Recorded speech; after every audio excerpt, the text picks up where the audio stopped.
Hello, good morning, good afternoon, and good evening. I'm Carmen Colangelo, the Ralph J. Nagel Dean of the Sam Fox School of Design and Visual Arts. Let me welcome you to this year's Award for Distinction 2021, live from the Gertrude Bernoulli Gallery in the Mildred Lane Kemper Art Museum. I'm standing here in front of two amazing paintings, well known to many of you. Max Beckmann's Artist with Vegetable of 1943, and Philip Guston's If This Be Not I of 1945. These two works of art remind us of the amazing legacy of our faculty at the school. As both Guston and Beckmann taught at Washington University during the late 1940s, our students continue to have access to an amazing faculty of artists, designers, architects, and scholars, as well as access to world-class art collection. This combination of art, architecture, design, and museum distinguishes the school along with our amazing alumni, like those we're here to celebrate today.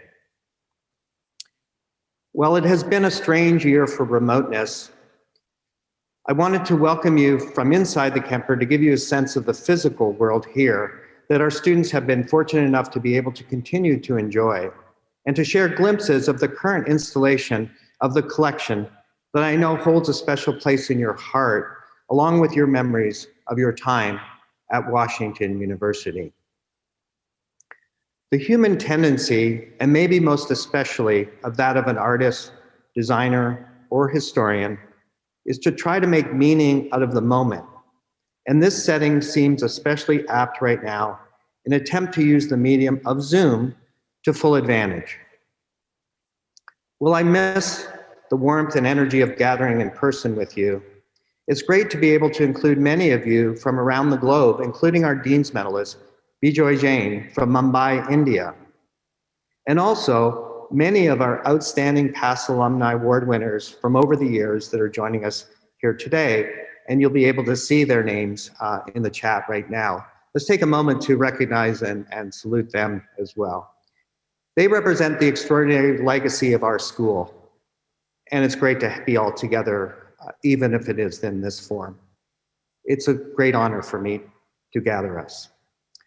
Just over 1 year ago, we made the difficult decision to postpone this event, as well as many others, thinking perhaps naively that surely we'd be meeting in person for 2021. However, I'm grateful for all of you who are joining us remotely today for this Awards for Distinction ceremony. While not in person, I know you will feel the incredible warmth and energy transmitted in the remarkable stories and personal presentations today by our distinguished alumni. I am truly in awe of this amazing group of alumni. As we begin the program, I know all of us and all of you have made sacrifices and adjustments, big and small, from learning how to move hands-on interaction into the digital realm, to masking up, to foregoing hugs, handshakes, and high fives. WashU has prioritized the health and welfare of our community, and I have been tremendously impressed and heartened by the creativity and determination shown by our faculty, students, and staff. All of us, including our alumni, our friends, and our National Council, chaired by Vicky Matsuno, have remained steadfast in our commitment to the educational mission, with a focus on critical and timely issues of social equity, diversity, and sustainability. Our priorities have not changed, and our focus has not wavered. In just a few minutes, you'll meet our awardees virtually through video greetings. They too, believe me, wish they could be together with us in person. I'm optimistic that we will be again soon.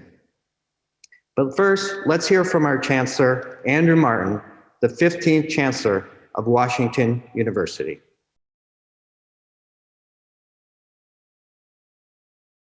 Welcome, and thanks to all of you for being with us.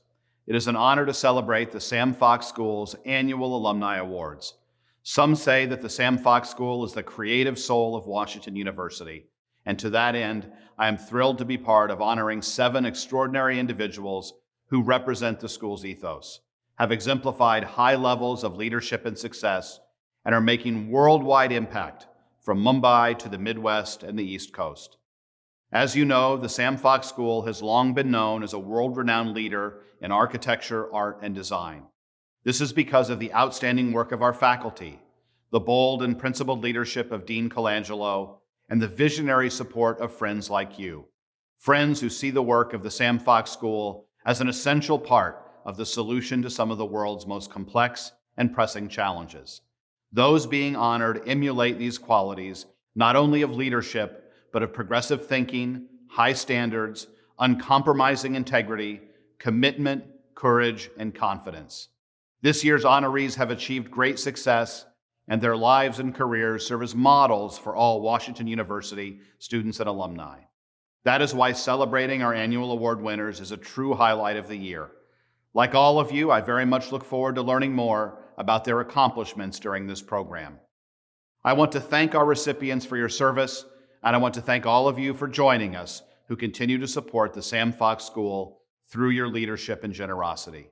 This past year has shown a spotlight on the fact that art, architecture, and design are vital to our society, perhaps now more than ever. From community planning and design to neighborhood revitalization, to artistic representation of contemporary issues such as race, gender, and citizenship, to using these mediums to bring people together, the work of the school continues to move us forward and help shape our world, thanks in part to your support. We are incredibly honored to recognize the school's success, and particularly our 7 alumni recipients. Thank you once again for being here to celebrate these individuals. We encourage you to stay connected to the Sam Fox School and to Washington University. Thank you. Thank you so much, Andrew. I would like to now introduce my good colleague, Heather Wufter, Director of the College of Architecture and Graduate School of Architecture and Urban Design, and the Sam and Marilyn Fox Professor. Thank you, Carmen. Good morning. It is my pleasure to present the awards for distinction for the College of Architecture and the Graduate School of Architecture and Urban Design. We are thrilled to be here today to celebrate Bill Hanway, Brian Vitale, and Irene, Compadre, and their inspiring contributions to the field of architecture and design. The first recipient we are honoring today is Bill Hanway. Bill is an executive vice president and the global sports leader at AECOM, the world's premier infrastructure consulting firm. Bill works on large-scale international regeneration projects, often using major sporting events and sports venue development as a catalyst for positive change. He has led the winning design teams for master plans for the 3 Olympic Games, including London, Rio, and the 2028 Games in LA. He has also served as an advisor on the upcoming Tokyo Games. Key to many of his planned success has been his approach to design for the surrounding communities, incorporating the creation of affordable housing, public infrastructure improvements, new schools, new jobs, and new public open spaces. In addition to these global projects, Bill has recently been involved in the design of the Golden One Arena for the Sacramento Kings, the first LEED Platinum sports facility in the world, as well as the Inglewood Basketball and Entertainment Center, the new home of the LA Clippers.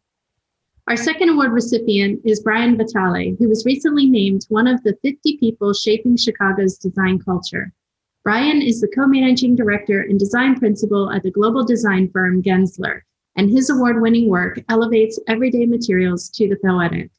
He designed the Shirley Ryan Ability Lab, a transformative rehabilitation facility in Chicago, which has been recognized with 27 major design accolades to date, including 2 national AIA design awards.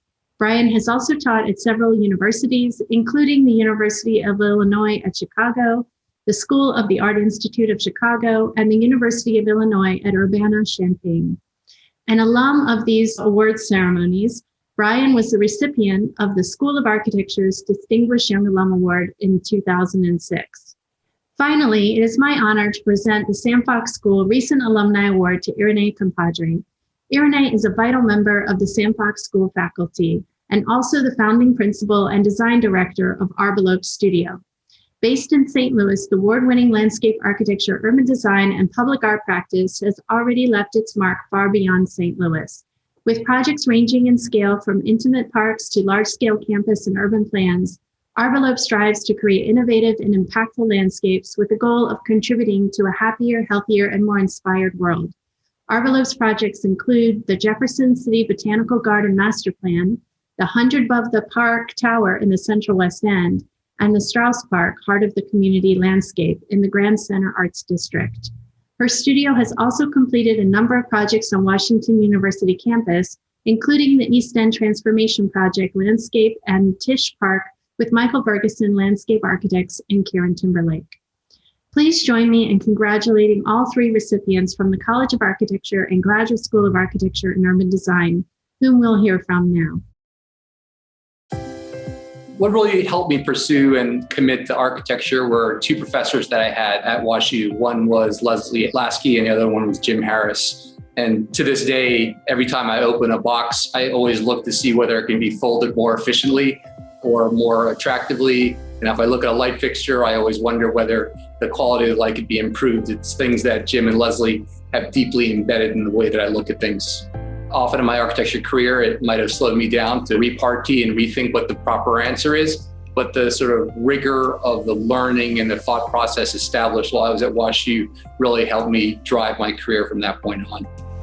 What I find most fulfilling about my work as an architect is working with clients and key stakeholders. And when I can either walk through something like an Olympic Park after having spent 10 years designing it and just seeing the smiles on people's faces as they're embracing and enjoying what I created, I think that's where I get the most satisfaction. And to really see something grow from very, very early ideas, absorbing lots of different opinions, trying to find the pathway, dealing with complex political situations, just trying to bring a whole series of strategic ideas and influences and transforming them into a platform where design can shine and where the design can finally find the answers. And I think that has been probably the most rewarding aspects of my career and what I'm most proud of.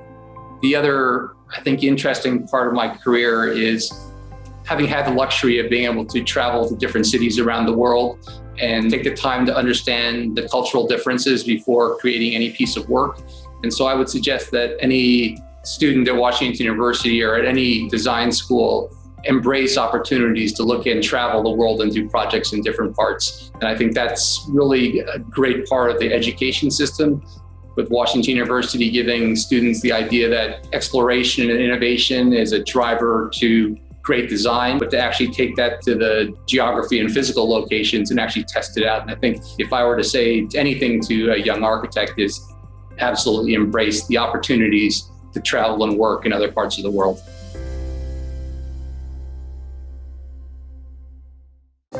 My career in architecture really started early, probably earlier than most. I was 8 or 9 years old, and my parents would drive me to art school, and it happened to be in Oak Park. And every time I would drive there with my parents, we would pass by the Frank Lloyd Wright Home and Studio.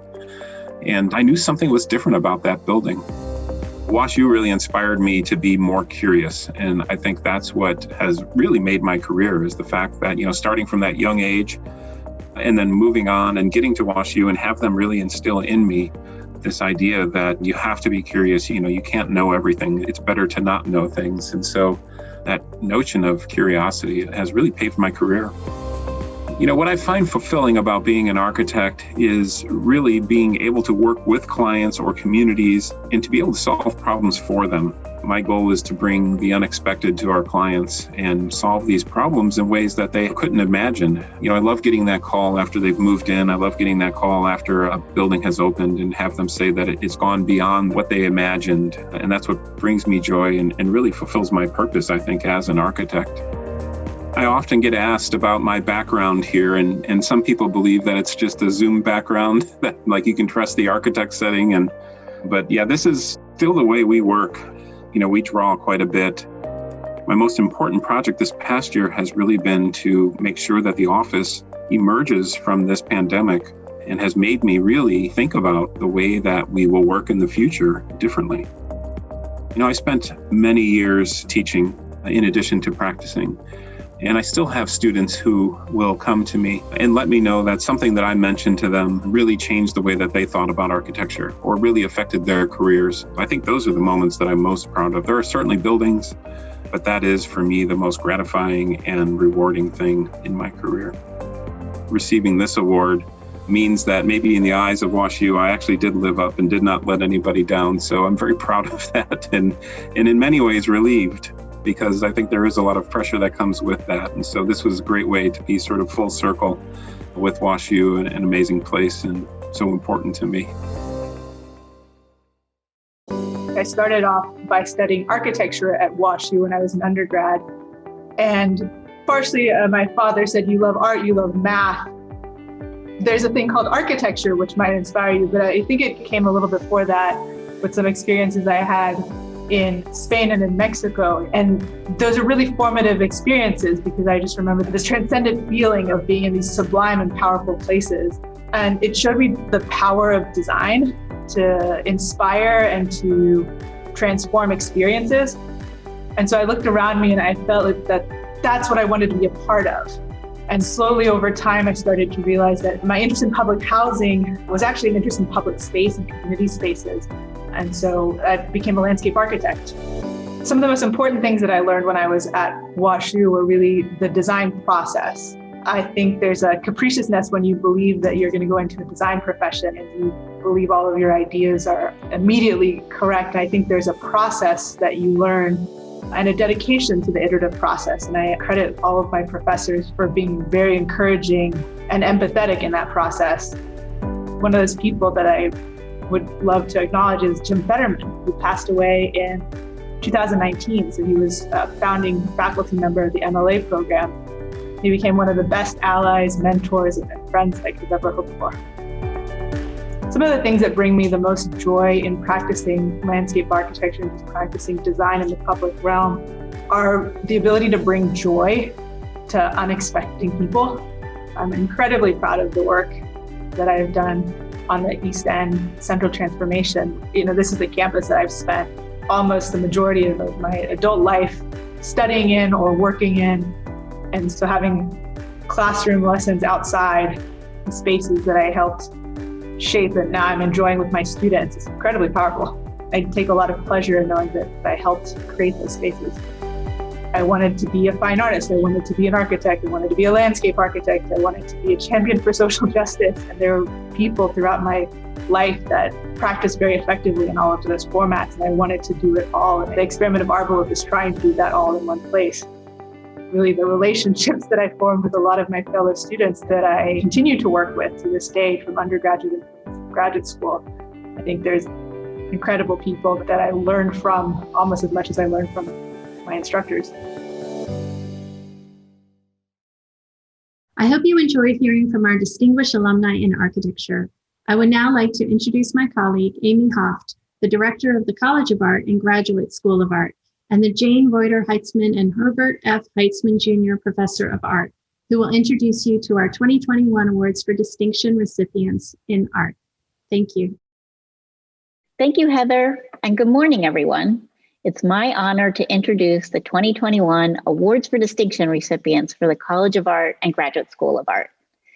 The art and design alumni we recognize here today demonstrate outstanding accomplishment across a range of fields, and we're very proud to celebrate their work.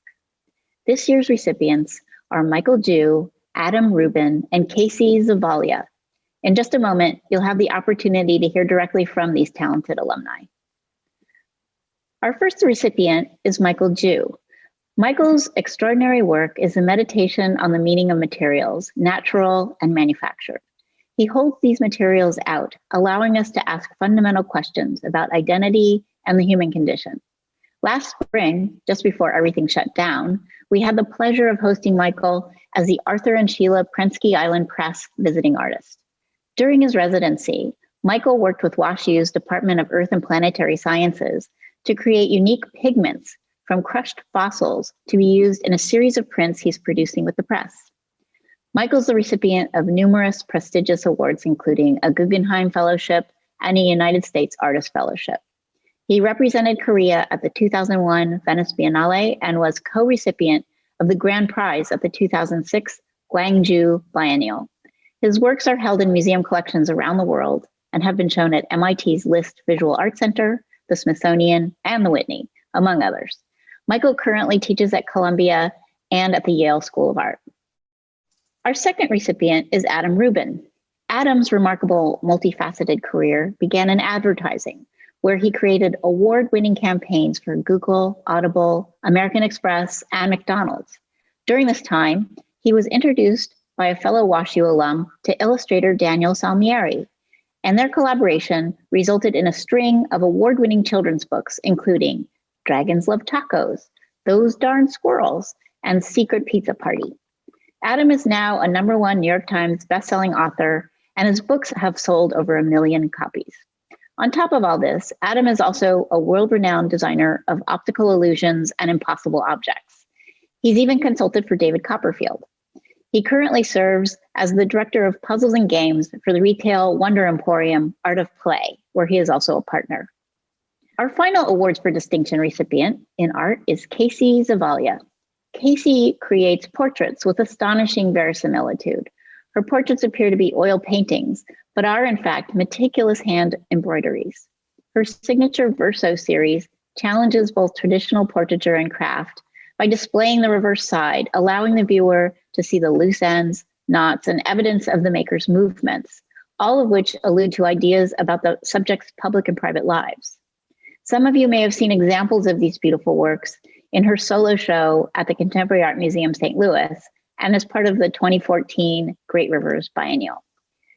A recipient of the Regional Arts Commission Fellowship that same year, Cayce has had solo shows around the country, and her work is part of the permanent collections of the 21C Museum, the University of Maine Zillman Museum of Art, the West Collection, the Rhea and Lex Daniels Collection in The Hague, and numerous private collections.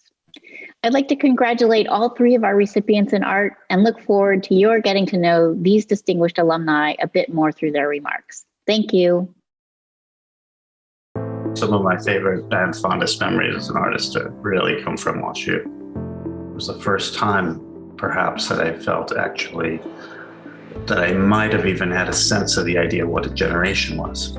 And establishing and learning those generational voices and the importance and significance of that is something, I carry on to my students now. The work that I get the most satisfaction of are the works that I do with my own hands, the works that really involve physical investment, involvement, that are process-driven. One of the most pleasurable and rewarding things about my work has been a mixture of studio time and time working on site in the field. And I would say I'm probably most proud of representing Korea with Doawasa at the Korean Pavilion in Venice.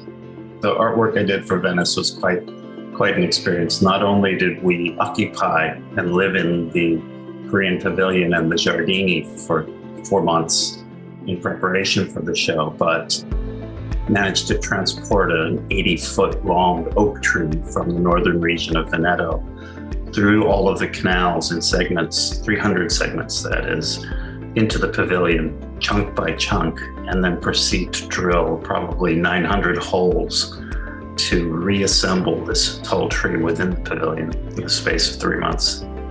There was as much tree there present in the pavilion as there was not. So this volume of the space is equal to the volume of the tree itself. To be able to then, represent the country of my heritage and my parents through my work and artwork were an incredible honor for me. I literally wrote letters, faxes, and made telephone calls to various art schools across the country.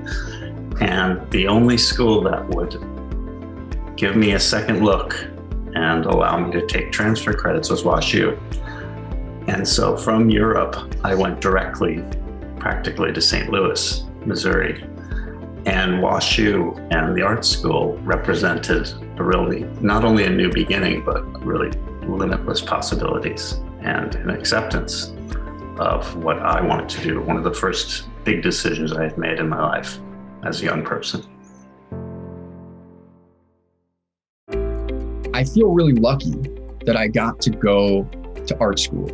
I didn't start in the art program at WashU. I really didn't know what I was doing. I'd never taken a drawing class. I'd never taken a sculpture class. And it opened my eyes to see art and culture in a way I had never thought about before. During my time at WashU, the things that inspired me to go into advertising were some of the visual communications classes I took, especially my thesis presentation that was an ad campaign for Cayce hangover pills, presenting that at the critique or whatever it was. I remember there was like a crowd of people there, and that was kind of my first pitch meeting of, hey, we should, let's try to make this. So that was definitely part of the reason I wound up moving to Chicago and trying to pursue a career in advertising.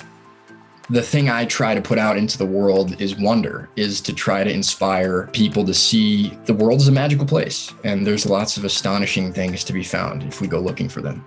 The things that I've made that make me the most proud are probably the picture books, because the picture books have gone out into the world and taken on a life of their own. And when I see kids throwing birthday parties that are themed around some strange idea I had 12 years ago, that's nice. It gives me the warm fuzzies. It's fun to draw. It's so cathartic. I mean, painters will tell you it's so much fun to paint. It doesn't matter if your painting is good or not. Just the physical act of painting and drawing is so therapeutic. Art school proved to me two things. One, I'm no good at drawing. And two, it's so much fun to draw, so I do it anyway.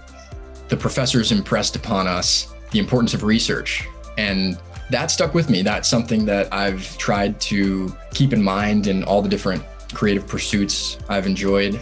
Plus, you find so much inspiration when you look back at the past and see what's been made before. If you want to be creative, first you have to be curious. Because if you are curious, if you're truly curious about the world, you will investigate. You will try to find out how things work or why they are the way that they are. And that will lead to new ideas, and that will spur your curiosity. So if you want to be creative, the first step is to be curious. I just love that. I think that is dead on. You could sit and think for hours about the greatest piece of art you want to make, but it's not until you actually get your hands dirty and you start making, that's when you make mistakes, which will then lead to really great art.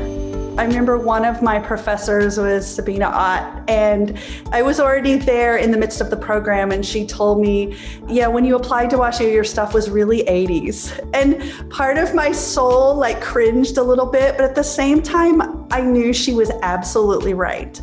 And so to be given the opportunity to study at WashU and grow my work, and I made some really bad paintings my first year, but I feel the professors at the time when I was there were very supportive of figurative work.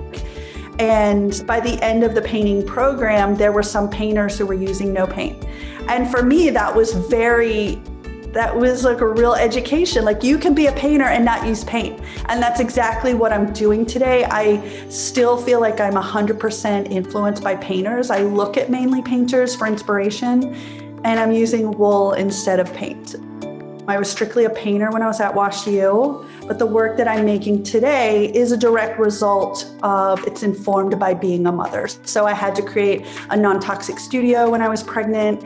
And the work that I'm making now is very much focused on this other side of the embroidery. They're very abstract and they're really fun.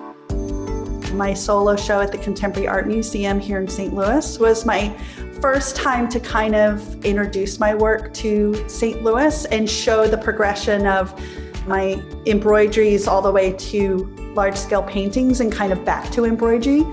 From someone who's continued to live and make work in St. Louis, it feels good that I've made Mama Bear and Papa Bear proud from WashU.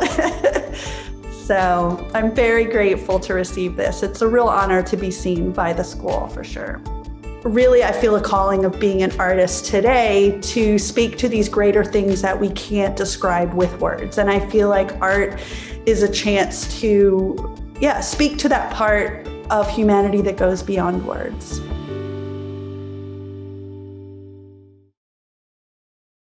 Wow.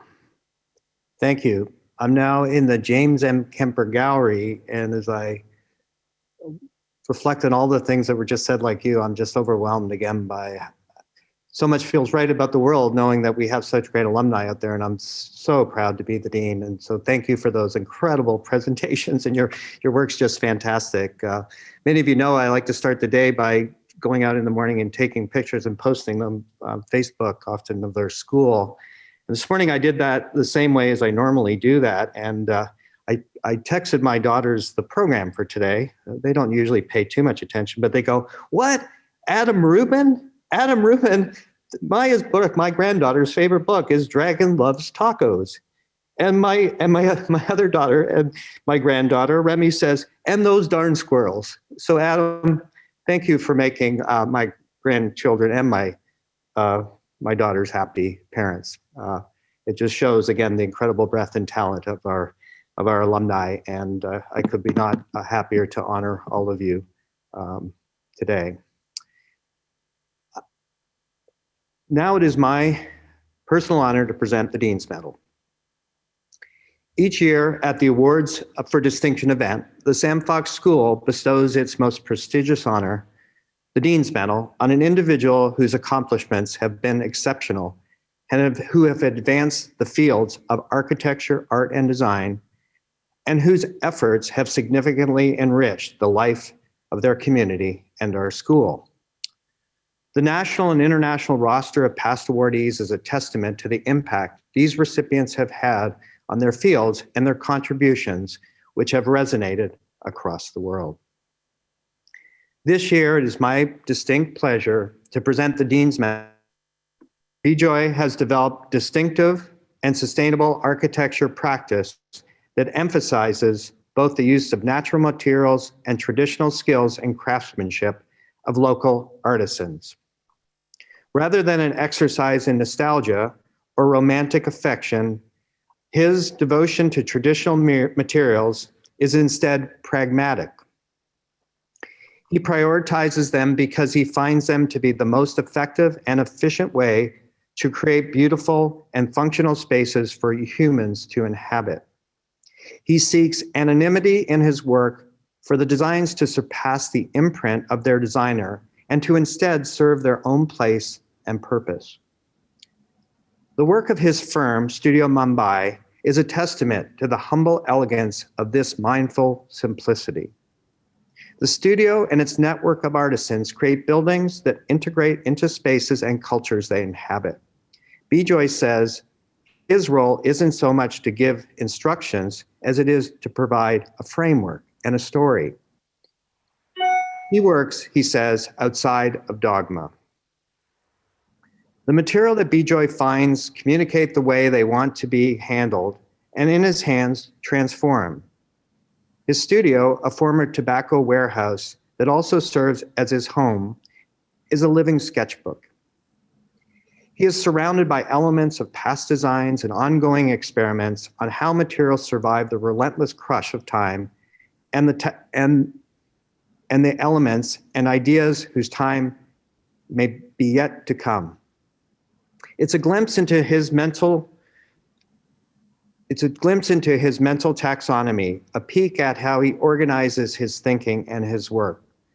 For Bijoy, these elements stay vital. The what has been informing the what will be. As a printmaker myself, I deeply appreciate Bijoy's notion of the palimpsest, of work on top of work, of layers that build upon one another.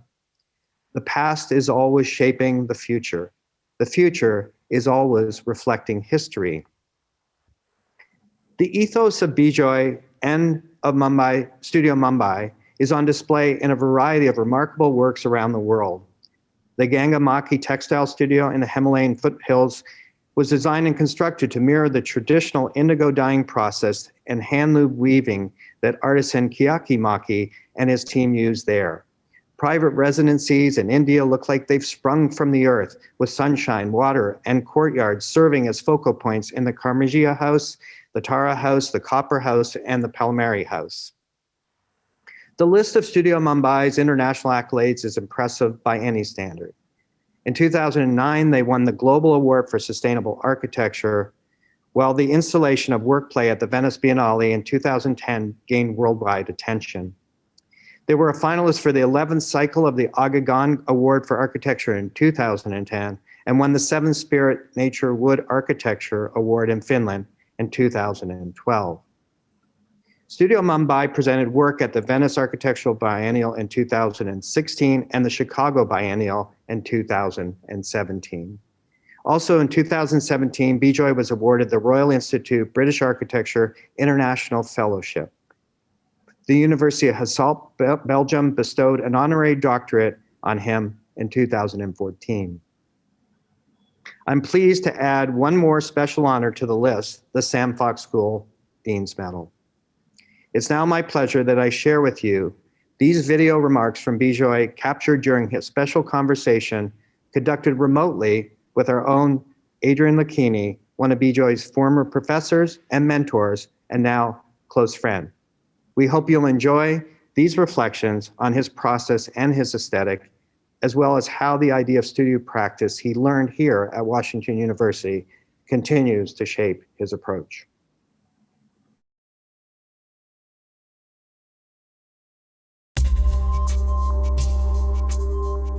For me, the interest is how does one proliferate the landscape? How does one get into the landscape? But not in a sort of larger master plan, but more in a sort of tactical device where you can sort of enter and then it just has its own life and can do its own thing. You know, you release it in a way. You don't even know the author anymore. You know, that when an object or an artifact has the ability to transcend the author, then that's powerful. At a very young age, I had these incredible books. There were Time Life series that were being printed here. They were hardbound. And there was a whole artist collection, Van Gogh and Duchamp. So I had all these beautiful art books on geography, history. They were kind of on my desk. And I used to tell my dad, like, you know, who's going to read all these books? Like, you know, you're crazy to keep getting these books. And there was something which he kind of said to me. And he said that, you know, it's okay. If you don't find them, they will find you. Things around you have a way to enter into your skin without you even knowing that. I remember every single studio project, and they're still alive. They're not like a studio project that I did in school. They're very much part of that collective sort of palimpsest, if you want to call it that. This was a promise I made to myself actually while I was at WashU. The school is just a vehicle to demonstrate that, you know, this is the space we can inhabit, and it's not something that you come to learn and after you've learned it, it's done and it's over, and then you go on to the machinations of, you know, the profession and all of that. For me, the idea of the studio practice, for me, is absolutely at the center. I came back from St. Louis, and a few years later, I was commissioned a small house. And I remember making a drawing set and, you know, making working drawings and, you know, all of that. And then presenting it to these small group of guys I had from the village that I lived in. And they were all looking at me like, you know, what is it? Firstly, they said this house is like not happening.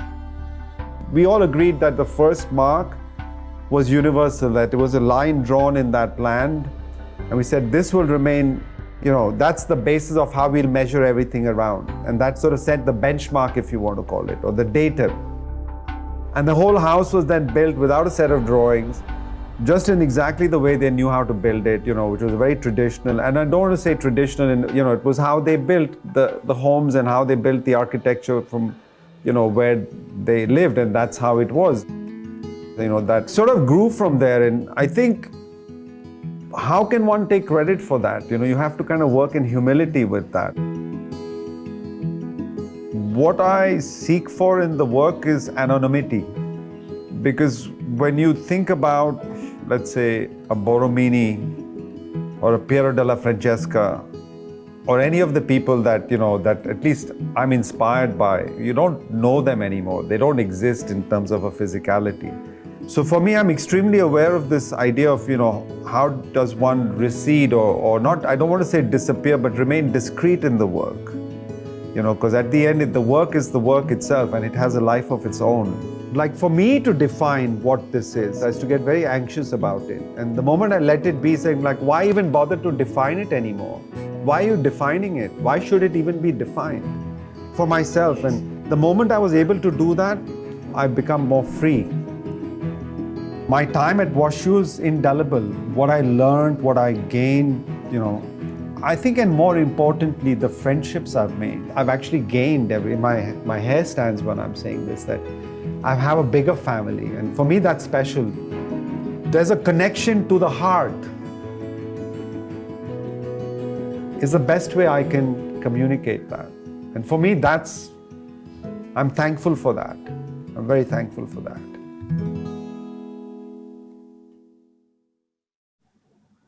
Wow. What a pleasure to see Bijoy in his element. I like that part about your hair standing up. I wish I had enough to stand up like yours, Bijoy. Here he comes. There he is, all the way from Mumbai. Hello. Good to see you. You look beautiful. You look beautiful. And again, it's great to see you. I'm honored to present the Dean's Medal to you. I'm thrilled to strengthen your connection to the Sam Fox School as well, and to count you among our most distinguished alumni. You will notice now that Bijoy is wearing his medallion, his Dean's Medal and his medallion, if you could hold it up there. I'm sure that your parents always knew that you would get a medal someday. You deserve one. So there you go. Let's hear all of us give our salute to Bijoy. As is the tradition of the school, I would have presented it to Bijoy with this special medal in person, but it's great to see the medallion on him. And again, you look great, and I was extremely thrilled to be able to present this to you at this particular time. It seems even more important that we're connected with our alumni across the world, Bijoy. So congratulations on a well-deserved honor. Thank you for all you do. Here's hoping next year we'll be able to gather in person and celebrate. If everyone could join me, I'd like to give a hand, whether you do it virtually or not, and let Bijoy just say a few words to us this evening for him anyway. Bijoy, yeah. Thank you. What can I say? I'm overwhelmed with the sort of generosity and the sort of privilege to be part of this ceremony. Never did I imagine. I was just telling a friend of mine, who was visiting me today, and I was saying, and I've known him from the age of 4, and I said, growing up in India, it was the 60s, we'd come out of independence, and then, the 70s, we were socialist. And at a certain point, we went west, and I came to WashU, and never did I imagine at that time that this would be the opportunity to sort of reconnect. I mean, of course, WashU has always been very much part of my consciousness, and I'm very grateful. I think the most important thing, for me was the affection that I received at school, not only from the professors, but also from my colleagues and the students. I'm still in communication with all of them. So this wonderful idea of a sort of family that sort of continues to evolve and grow. And I really want a special thanks to 2 of my professors. The first day at WashU was when I met Professor Rod Henry. He's, I think, here today, who's joined us. And then shortly after that, the time I had with Professor Adrian Lucchini, and they still are very much a part of me, my thought process, my thinking. And like I said, the important thing is what I learned and what I gained from WashU is that you have to carry that in your heart. That's what you take forward. That's what you pass on. That's what you share. And so I just want to say thank you again, for this very, very special moment. It's a real privilege, and I'm really honored to be part of this. Thank you. Thank you, Bijoy. Thank you. Let's take our picture together. We're ready. I'm going to get us, because this is the medium of the day.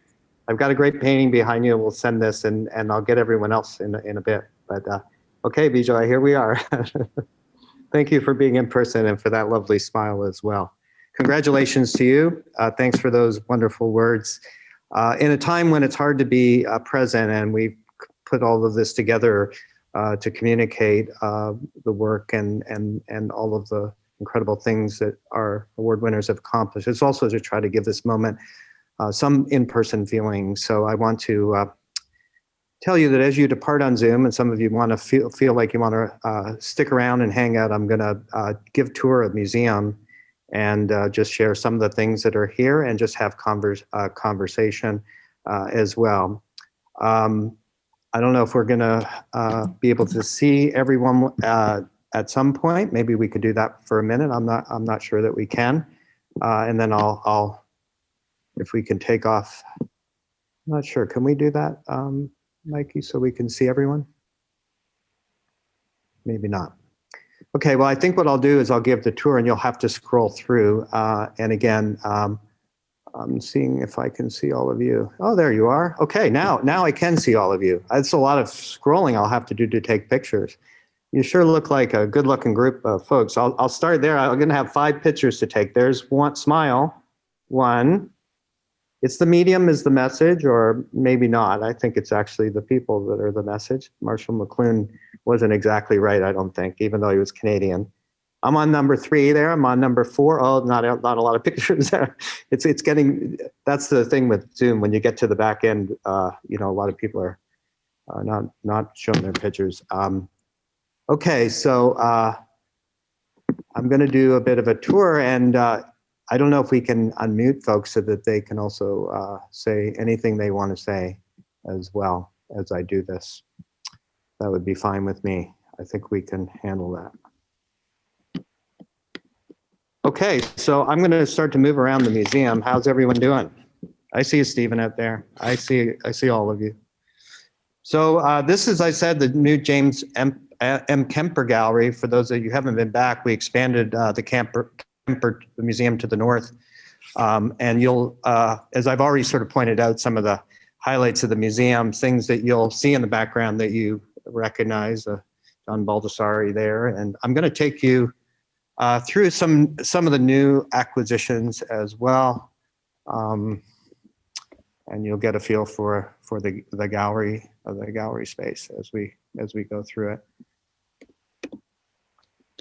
This is quite extraordinary. The North Gallery, that also the facade is the stainless steel folded plate that you've seen in many of the pictures. Quite beautiful, huh? Pretty lucky to be inside of here. It's sort of been my home the last year, and I can't say that you know, it's been a bad place to be between my office and the space that I'm here. Back there is a new Amy Silman painting. This is a new Rodney McMillan work that we just a recent acquisition as well.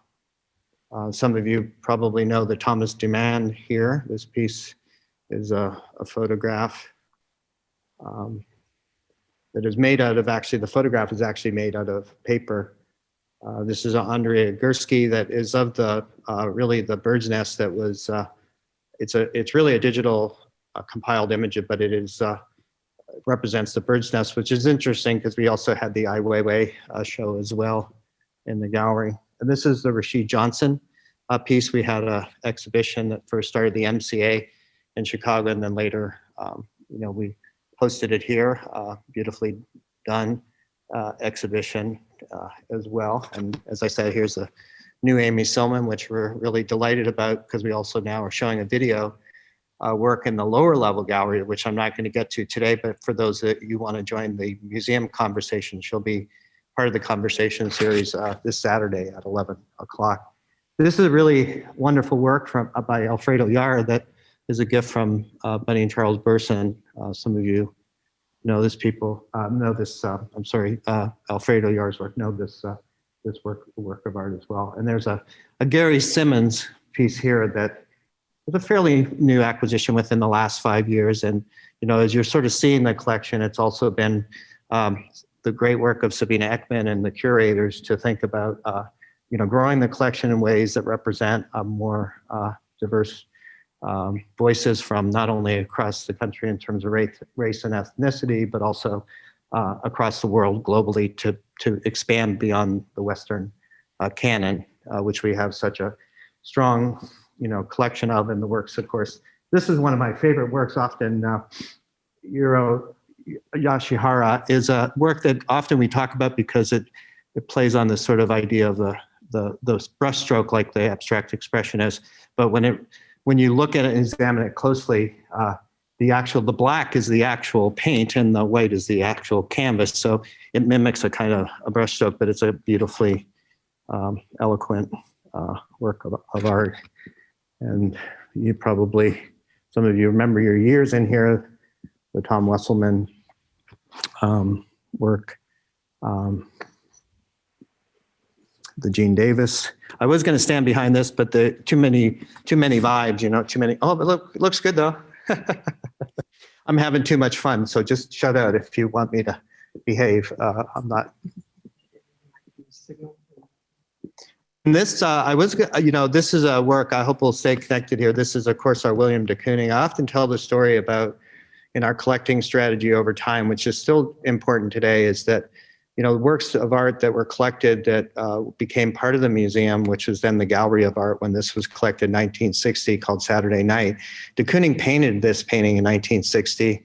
And today that'd be impossible. This is just an amazing, amazing painting. I get out of the way, I'm sorry.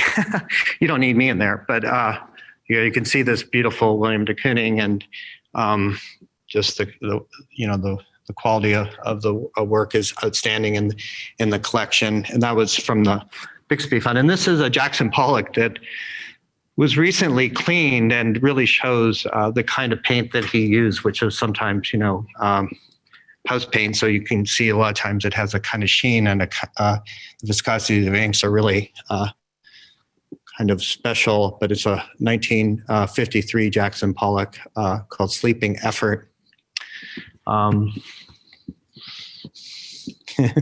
You're in the picture, yeah.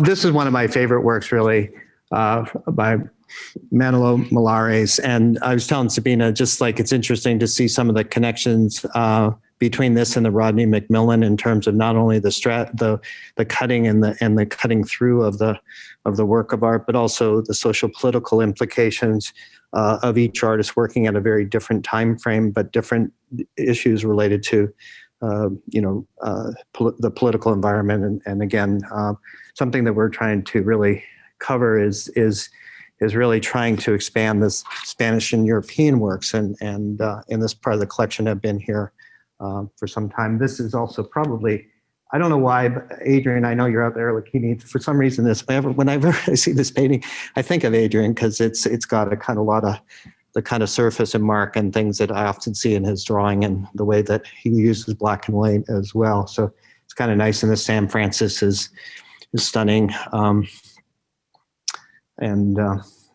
It's just, we're so fortunate and to have a world-class art collection as part of our university, and part of the students having access. As I mentioned, they have had access. We haven't been able to have the public in as visitors. This is Asger Yorn's piece. He's a Danish artist, and this was painted in 1953. It's called The Power of the Elite. It's a small but very powerful painting.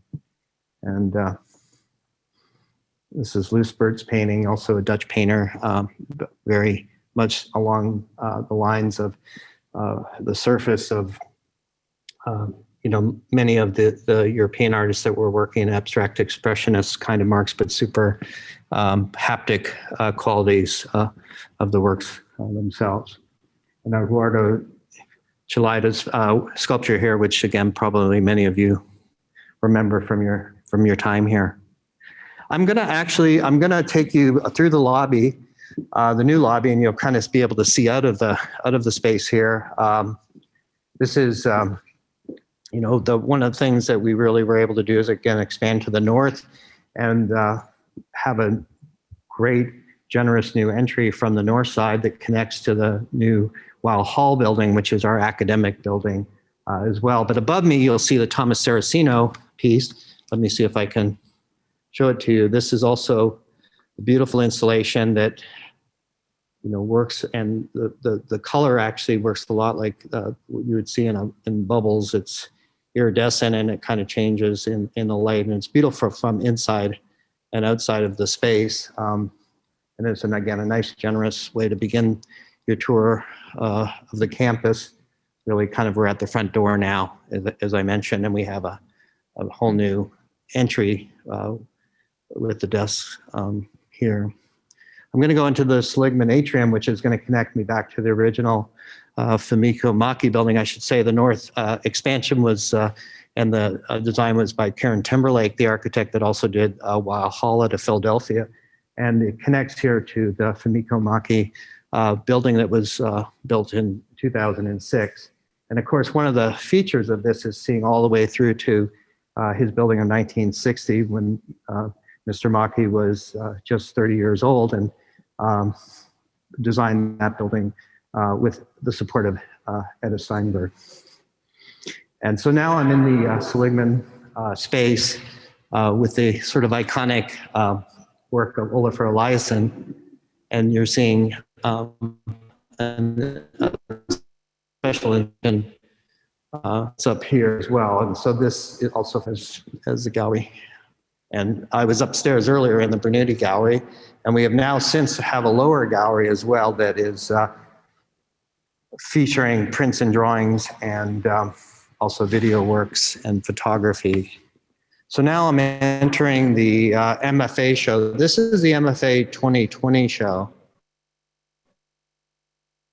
We were not able to have the show. Obviously, we left the building last March and have had the students come back to do their MFA show. So the students have had to, in some cases, work remotely. But you can kind of, I'll give you some installation shots of the MFA show. You can kind of see the generosity of the Ebsworth Gallery and the space here, and the installation of the MFA 2020.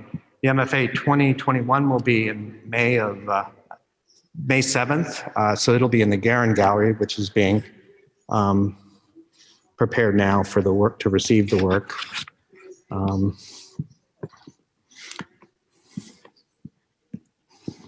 This is a Liz Moore piece on here, and she's also got some spores that are growing up the wall over there.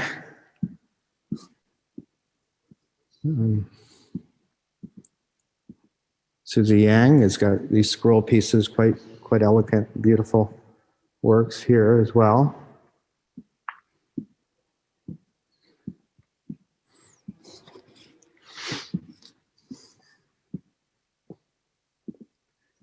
I'm not sure. Is everyone at this point able to talk to me? Is anyone, are muted? Can you unmute? Vicky, hi Vicky. Well, I was going to introduce you to Vicky Matsuno. I'll put her on the spot to get me started. How you doing, Vicky? I'm doing well and really enjoying this whole event and celebration. Incredibly impressive group of alumni, each and every one of them really spectacular. Loved hearing everybody's comments, and just thrilled to be part of this. It's really wonderful, and I think we all have a lot to be proud of in terms of what all of our alumni are up to, and it's great to celebrate that and to hear from many of them. So, and Carmen, thank you for the tour of what's happening in the museum. I haven't been there myself for a while, so it's great to see what's going on and some of the new works. Thanks, Vicki. That's great. It's nice to hear from you. Thanks so much. Vicki has been our chair of our National Council and been doing an incredible job of keeping us going during this period. So I want to thank her as well, as also a past award winner of the Awards for Distinction as well. Well, it's truly my pleasure to be involved and to work with you and others on all the different wonderful things happening at the school. So it's really wonderful. So feel free to jump in, anyone. I'm going to keep moving around the museum. I'd love to hear from whoever feels like jumping in and saying anything they would like. This is kind of our schmoozing sort of quasi-social time together. So you're not shy in person, so don't be shy here. Carmen, can you hear me? I sure can. Yes, Adrian. Yes. Hey, Adrian. Thank you so much for a fantastic ceremony. And thank you. Bijoy, great to see you again. And thank you very much for your words. When is it possible to visit this exhibition, Carmen, in person? It is for the faculty, staff, and everyone on campus. You just come in and do your, the regular routine in the morning to come inside. They'll take your temperature here at the front, and we're not having off-campus visitors yet at this time. Although I can make arrangements for this distinguished group if you just reach out to me by email. I can every once in a while get a few people in, but we're really not taking general visitors into the space. But absolutely, Adrian, and you can bring your students as well. They have a limited number at a time, but it's not really crowded in here, so it's nothing to worry about. Well, it's great to know. Thank you. And yeah, thank you. I have to leave because we have reviews that are going on right now. I need to literally jump into another Zoom meeting, but fantastic ceremony. Thank you, Adrian. Thank you very much for the interview with Bijoy and being his mentor. You did well. We'll do it again. Bye, Bijoy. Take care of yourself, and bye, everybody. Love to see everybody. Thank you. Thank you. Carmen, this was a great program. Thank you very much. Oh, Chancellor Wrighton. Great to see you, and congratulations to all the honorees. The Kemper Art Museum looks fantastic. Look at this! Look at this, Mark. Look. Ah, my favorite. We didn't even plan that together, but we did work together for a long time. Thank you. It's great to see the Kemper Art Museum flourishing, and in the not too distant future, I'm sure that the public will be welcome. I'm really pleased with how the East Campus has been developed, and the central role that the Sam Fox School of Design and Visual Arts has played is really very impressive.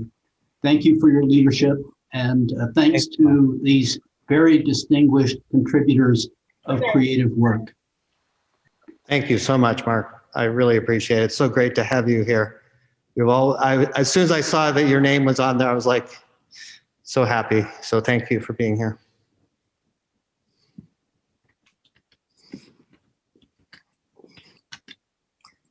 How you doing, Cayce? I said you're my #1 promoter now about St. Louis. I love your work. You know that. So it was really, really sweet. What I said in the video, sometimes when you graduate from WashU and then you continue to stay and live and work in St. Louis, you feel a little bit like the kid who never left home. And, because there's something in all artists that wants to move to New York or London or Berlin. So it really meant a lot to get this honor and for WashU to look in their own backyard who is still here living, working, and making. So really means a lot to have Carmen's support of my work and the school's support.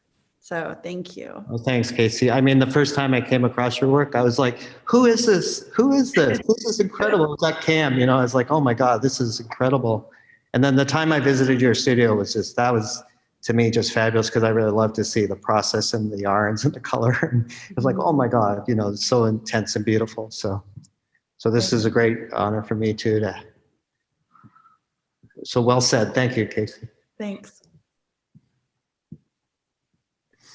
Come on, we've got not everyone's shy out there.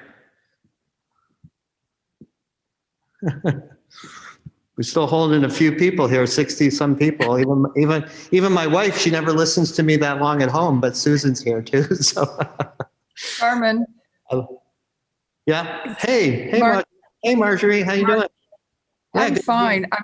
What a great program. And if Brian Vitale is still there, I want to shout out to him. Congratulations. Wow. I worked with him at Gensler and he's fantastic, as are all these honorees. And I'm loving your tour, but I'd like to suggest that you do a tour of the East End campus for those of us who haven't been to St. Louis in a long time. Just hold on. You can stay on. I'll do one.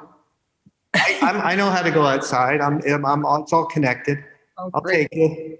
Okay. As I told Allie, I love her because we got this plan. We'll stay as long as we can, right, Allie? I just do what Allie tells me usually, but although I do break the rules occasionally, right, Allie? There's some great paintings up here. This upper gallery, the Gertrude Bernoulli gallery, really looks fabulous. This John Helion piece is actually one that doesn't get discussed enough. I think I love this work, and of course our Brock paintings here. I mean, the thing that we all know is we have like an extraordinary collection. There's about 8,000 objects in the collection, but the quality is so good, so high. Yeah. Such a special place to spend time. And of course, the Matisse here, that many of you probably remember, one of my great moments was to go to the Matisse show at the Pompidou, and the very first piece in the Pompidou was this work on loan by us from 1899. Sometimes discuss whether it was intentionally unfinished or not. Sabina's here, so she could tell us her theory on that. I think it isn't certain, probably, but what do you think, Sabina? If you're still here. Yes, John Klein is the big specialist. Oh, okay. Well, we got specialists. All right. I'm going to be quiet in front of all you specialists, but I think as I remember, there's no signature, and that indicates that it might not be that it wasn't intentional, but that it is unfinished. Right. But it is one of the first experimental Fauvist paintings. It does seem like he's sort of cleaned his palette a little bit here, but it's like a drawing in that sense, and beautifully done. It's great. Yeah. But I remember that moment at the Pompidou. It was so fun to see our work there. It was Marston Hartley painting.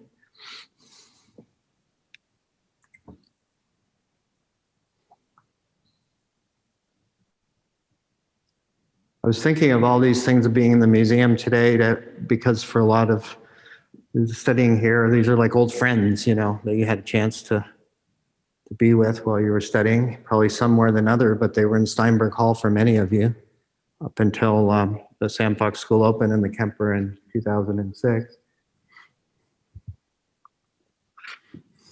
Oops. They're just so good. They're just so good. I'm gonna move a little bit through. Maybe the Moreau we'll spend a little bit of time with.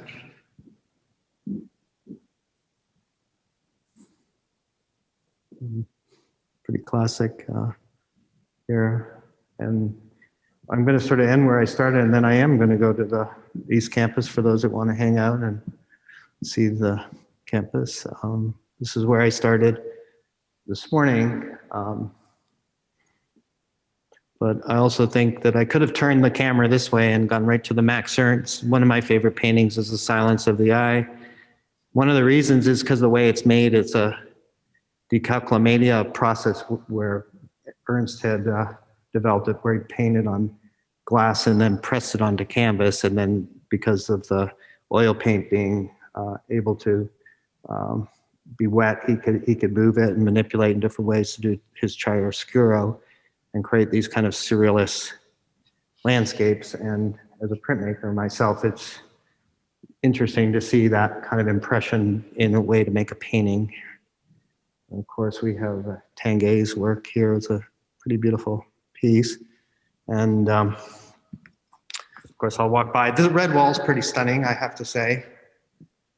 Everyone's done a great job, staff in the museum, and I'm gonna look a little bit at this Gorky painting with you.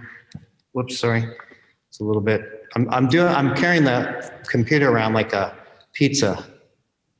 I was a waiter when I was younger, so waiter and roofer, so I could either carry things on my shoulder or on pizza to serve as well.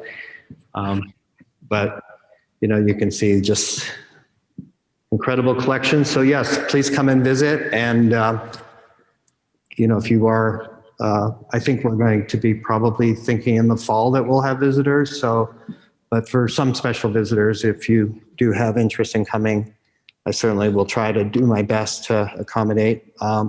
Even though we're not doing general visitors, we have been getting a little more comfortable bringing folks in. We do have a process that I would share with you. And this, of course, is our Picasso from 1960. John, are you out there still, John Klein?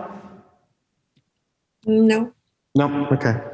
Oh, you were just saying he's a specialist, but yeah. On Matisse, yes, on the Matisse. Yeah. Yeah, he also, I had a special moment with our Picasso workout, the Blue Zeus piece, when he was talking to his class. And as I said to some, I've been also taking my class, giving them assignments, and making in person this semester. As I told David Detchen, I saw him out there, that my students have seemed to take a real liking to Richard Diebenkorn's work and prints. They did at Crown Point Press, and then I showed them the one that you just recently donated to the museum. So thank you. I might have lost them. Hey, how you doing? So I'm gonna, how many, let's see, I'm gonna be able to see, we've got 60 folks still left. So Marjorie, you're hanging in there with me. I'm gonna take you outside to see how this connects up. Bear with me for a minute. I go through the doorways.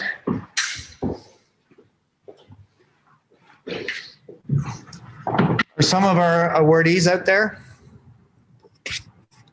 I'd like to hear from you guys. We're still here. Hi, Carmen. Hey, Irene, how you doing? Perfect timing. You're gonna give the tour. You tell me that would be great, because Irene worked on the landscape here, so this is a beautiful moment for her to tell us a little bit about it. Well, you're in the sculpture garden right now. Yeah.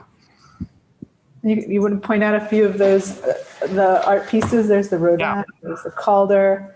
Yeah, exactly. So, for a long time we had in front of the Steinberg Hall, and so having the now Florence Steinberg Weil Sculpture Garden in front of Weil Hall brings together the original collection from the Florence Steinberg Weil family, and now we've been adding some works through the Art on Campus program. This is let me see here, I'll try to get it right, Dan Graham piece. Mm-hmm. This is a recent piece that we have that's in front of the building. It sits right outside my window, so I get to watch everyone interact with it quite often. And then, of course, you can see the Alexander Calder and the Dan Petermans in front of Weil Hall, which I'll talk about in a minute. But Irene, if you would like to talk a little bit about what we're standing on right now and how this landscape came to be. And of course, we have Chancellor Wright in here, who I remember the day that he announced that Michael Ferguson would be doing the landscape project. This is the old parking garage in the alley, of course. Would you like to speak to it? Sure. So if anybody remembers, this was all parking lots. So right now you were in a former alley or you were in a road, but we were really cut off from the rest of campus. We were this kind of island of not the Sam Fox School yet, but we were this little island. And so one of the incredible things that the East End transformation did is it connected the architecture and art complex, not only to the rest of the Danforth campus, but also to the engineering school, which is just across this great kind of civic and campus lawn. Little things that if you were ever an architecture student that you might appreciate is now we have food near us. So we can be well fed while we think and we design. There's over 360 new trees. It was really hard for a lot of us to lose the historic alley. But we've increased the density of the kind of urban and campus tree canopy by many times. They have this new strategy for managing stormwater. So many new rain gardens, and just what you're standing on is actually a parking garage. You can't tell, but you're over something like a quite enormous underground parking garage that actually connects this building, the Kemper building, and Jubal Hall underground. And it was designed so that in the future, when there are going to be no cars, that parking garage can transform into classroom space and event space. So I think that's really was very forward thinking of the university.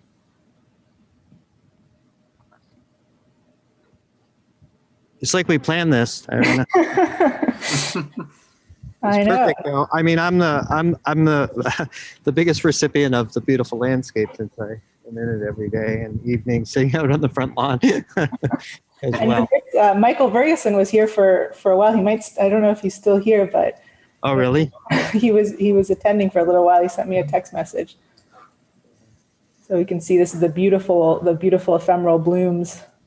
The daffodils are in bloom right now. You kept pointing at the artwork, but all I keep seeing is the trees. Those are. Well, I'm gonna focus on that. We're gonna look at the trees now, and you can tell us because I know more about the artwork, so but you can talk about this lower chord if you like. Oh, look at that! Yes, so this is probably my favorite part of the East End landscape. So this is kind of a sunken courtyard that you see when you're in the parking garage. But it's got this incredible set of winding paths that take you through this lower kind of Ozark ecology. There's, I want to say, maybe 11 river birch trees, single stem river birch trees. They're quite difficult to find. We had to track them down in rural Missouri. And then there's show them the one tree. So that log that you see kind of splayed across the path there, that was one of the alley trees. And so midway through the project, a group of architecture and landscape architecture and art students developed this plan to incorporate one of the alley trees into the landscape. And Michael Vergeson's office really jumped on the idea. And so that was a student project that became part of the landscape architectural project. And so you just see this tree decay over time. I think we're supposed to say transform, not decay, but provide a lot of nutrients to the landscape down there. Yeah, there's a lot of fauna in there now. It's really beautiful.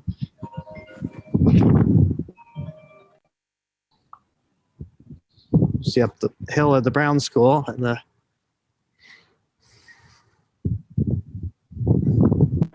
And Carmen, this is Jeff. I wanted to say that for those Irene, again that yep. It was Jeff. I just wanted to say Irene deserves an award for just sticking through this whole project with us. Oh yeah, hey Jeff. Yeah, she and her team have done an incredible job, along with Michael and KT and the whole bunch. Yep.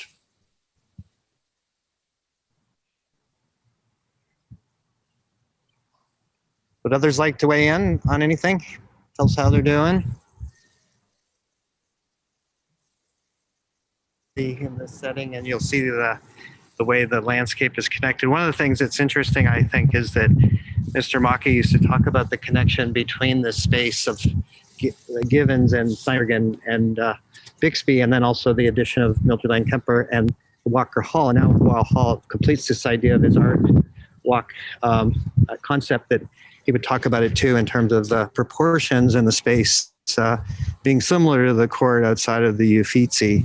And it wasn't always as convincing as it is now, as you can see for those who've been there, just how this works, and then again how it is connected back.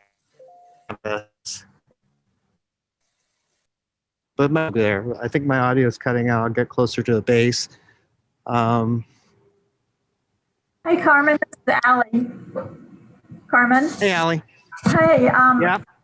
Thank you for the outside tour. Thank you for the outside tour. I think we should wrap it up at this point, but I wanted to ask, Katie and I talked about maybe we'll do this as a grid event or event for some people in the future where we can have you give an outdoor tour during the spring or summer. Be happy to do that. Yeah, but thank you. I wanted to say thank you to everyone. Okay, well, thank you everyone for joining today. I wish I could be with you more in person. Thanks for joining us and hanging in there with us. I'm told I'm frozen, but that's probably maybe on purpose. Okay, so I'm not sure if you're hearing me now, but I'll end it right here. Allie, are you still with me? No. Okay. Why don't you end it up, Allie? Oh, well, thank you everyone for coming. Congratulations to our wonderful award recipients. And Carmen, it was a great tour. Next year in person. Yeah, next year in person. Yeah. Well, thank you all. This looks like a nice place to be ending right there at in front of Gibbon. So again, thanks everyone. Have a great afternoon. It was really great to have you with us. Congratulations to all of our award winners and incredible work. So until the next time in person, I hope. Thank you.